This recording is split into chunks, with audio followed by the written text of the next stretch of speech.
Assalamualaikum warahmatullahi wabarakatuh. Let me introduce myself. My name is Muhammad David Pamungkas Atmaja. So I'm gonna presentation about the novel from Mark Manson about the subtle art of not giving a fuck. But firstly, in this presentation, is a lot of bad words. So please, I have to apologize first. Uh, Book information: title book, novel, The Subtle Art of Not Giving a Fuck. Author is from the Mark Manson. Genre, self-development. Publisher, Harper One. Copyright year, 2016. Number of page, 224 page. Introduction. The Subtle Art of Not Giving a Fuck is a book that defies self-help tradition by encouraging reader to not attempt to say no frequently and to embrace negative thinking. This novel is about accepting oneself for who you are, and caring about something other than adversity. Mark Manson is a self-help author and blogger from the United States.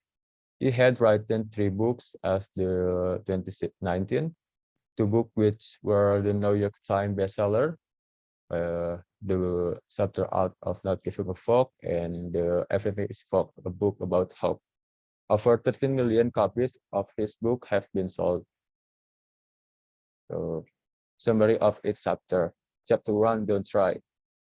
According to Mark Manson, our culture is becoming increased focus on what we lack. Dating and self-improvement advice, they claim, are all way of saying you are not enough, and it all designed to make you feel bad, so you buy more stuff. He claimed that the confident man, on the other hand, doesn't feel need to prove anything. Giving a fuck more is not the key of to the good life. It's all about the giving less a fuck. And then what not giving a fuck means? One, not giving a fuck doesn't mean being indifferent. And two, giving a fuck about something more important than adversity. And three, you always choosing uh, to give a fuck about. Jadi uh, tidak peduli artinya kita uh, tidak peduli bukan berarti kita tidak acuh, lalu kita harus peduli, kita harus lebih peduli terhadap sesuatu yang lebih penting daripada yang lebih sulit. Lalu kita harus memilih apa yang harus kita lebih pedulikan. Lalu chapter 2, happiness is a problem. Happiness, according to Bert Benson, is not solvable equation or something that can be worked for. Instead, he asks in a different question: how much pain do you want in your life? Happiness, personality, effort, and in some case, problem. And here's the lovely catch: if you want the reward but not the struggle, you are not really interested. Our struggle that well of success, our problem, and as we work to solve them, determine our happiness, because the fun is the struggle. So the question is, what pain do you want in your life? And in chapter 3, you are not special. We inundate with self-help message screaming. It's and everyone can be ordinary, and that we all deserve greatness. When the quip, even Oprah said it, so it must be true. I'll hope this contributes of the sense of the entitlement. Read how to overcome entitlement. It's ability to accept that you can be normal, and that you not that you don't have to be special. You can be normal and happy, or normal and great in your normalcy. You'll be able to enjoy and wonderfully beautiful aspect of life, such as friendship, reading a good book, and laughing and creating something. It's represents to accept that you're not really special.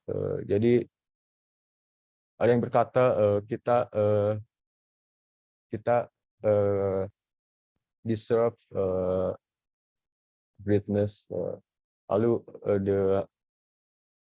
penulisnya dengan sarkas lalu berkata even Oprah said so it must be true. Jadi apa yang dikatakan motivator itu tidak akan selalu benar. Jadi kita harus percaya kita ini tidak spesial. Lalu di chapter 4, the value of suffering, the question is not how to stop suffering, but why you are suffering in the first place. Instead, your values should be grounded in reality, socially beneficial and manageable. For example, popularity is dependent on other and not entirely within your control, so it is not good value. Choosing and deciding on a good values also give a fuck about things that are important to us and others.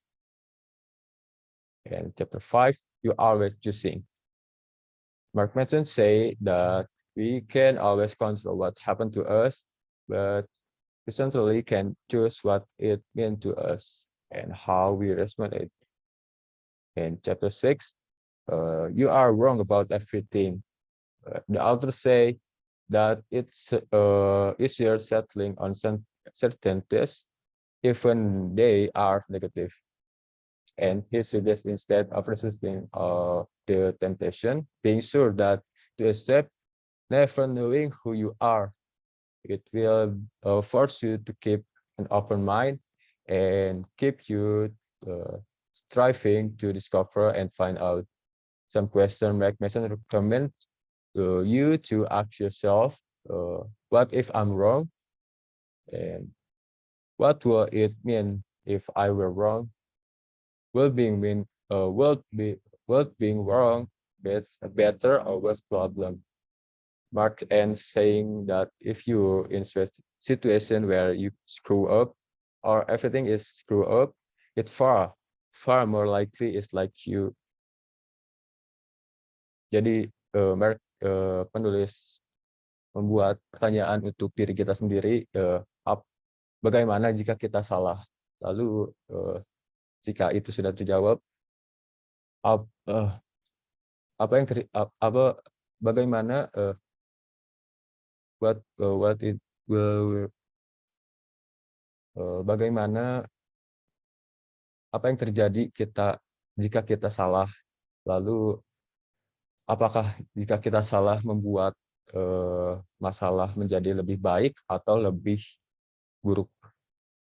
And in chapter 7, failure is the way forward. Brett Benson said that failures came from having picked the wrong values, and life is about not knowing about doing it anyway. Action doesn't happen because motivation, it costs because motivation. And chapter 8, the importance of saying no. Freedom by itself means nothing. You are always free and roaming the world without boss reading the 4 hours work week, just to prove it won't give you any source of meaning. The only way to accept the sense of meaning in your life, instead to reject total and boundless freedom, and choosing instead to commit to something like a place, a relationship, or even a belief. The author used himself as an example, just on focus. His writing gave his website more success he could have ever imagined, and committing to one woman gave him more happiness and joy that all the one night stand he ever had. And the final chapter, chapter 9, and then you die. I have to say, in the beginning the story of the chapter 9, it was touching. The author say the author tell the story about the good friend of the good prop is a good guy who look up to who died at the party when jumping into the lake from the cliff. Jadi di akhir bab ini penulis menceritakan tentang teman baiknya yang meninggal di pesta. Dia meloncat dari dari danau, dari apa tuh, dari jurang ke danau. Jadi this chapter was touching and the evaluation or analysis. What does the book promise to deliver to the reader? Another way to look at it is what problem this book promised to solve. The book is directed to the self-help into into this industry and was mentioned so as the culture of mindless positively that is not practically or helpful for most people. Benson used many of his own personal experience to illustrate how life struggle often is giving it more meaning, which is agreeable is a better approach than constantly trying to be happy. Happiness is not an end state, but a result of solving good problem.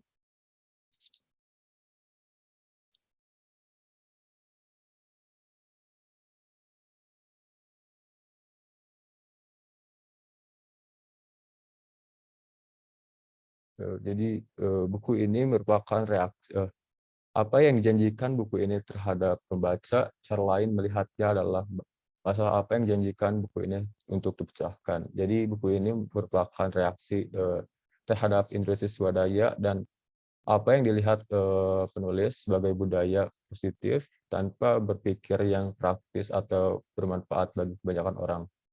Penulis menggunakan banyak pengalaman pribadinya untuk mengilustrasikan bagaimana perjuangan hidup seringkali memberi banyak makna yang menurutnya merupakan pendekatan yang lebih baik daripada terus-menerus berusaha untuk bahagia. Kebahagiaan bukanlah keadaan akhir, tetapi hasil dari pemecahan masalah yang baik. And this it complies what it set out to accomplish. Is encouraging the reader to contrast in social, emotional growth and relationship maturity in many important way by radical avoidance as opposite to the selection. Lalu apakah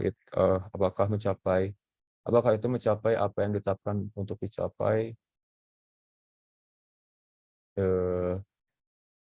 Penulis mendorong pembaca untuk membatasi pertumbuhan sosial atau emosional dan kebiasaan hubungan dalam banyak cara penting dengan menghindari radikal yang bertentangan dengan seleksi kebijaksanaan. Lalu if so, how mentioned approach and writing style have been categorized by some contrastion to the general self-help industry by learn honestly and properly to illustrate this idea. Jika iya, bagaimana pendekatan dan gaya tulisan penulis telah dikatakan oleh beberapa orang sebagai pertentangan dengan industri swadaya umum, menggunakan kejujuran dan kata-kata kotor untuk mengabarkan ide-idenya. Lalu, and conclusion. Would you recommend this book? Yes, because this book really changed my personality when I was in high school. I was saying yes to everybody, but when I read this book, I can try to say no to others and not caring things who doesn't have important to me, but doesn't meaning reading this book that we become a pathetic individual. Apakah kamu akan merekomendasikan buku ini? Tentu saja, karena buku ini benar-benar mengubah pribadi saja. Ketika saya SMA, saya selalu bilang iya terhadap semua orang. Lalu ketika saya buka membaca buku ini, saya belajar untuk belajar untuk, berkata tidak dan, eee, tidak mempedulikan apa yang tidak penting untuk, saya dan, tidak berarti membaca buku ini kita menjadi pribadi yang apatis. Maybe that's enough for my, presentation. Sorry if, anything wrong. Assalamualaikum warahmatullahi wabarakatuh.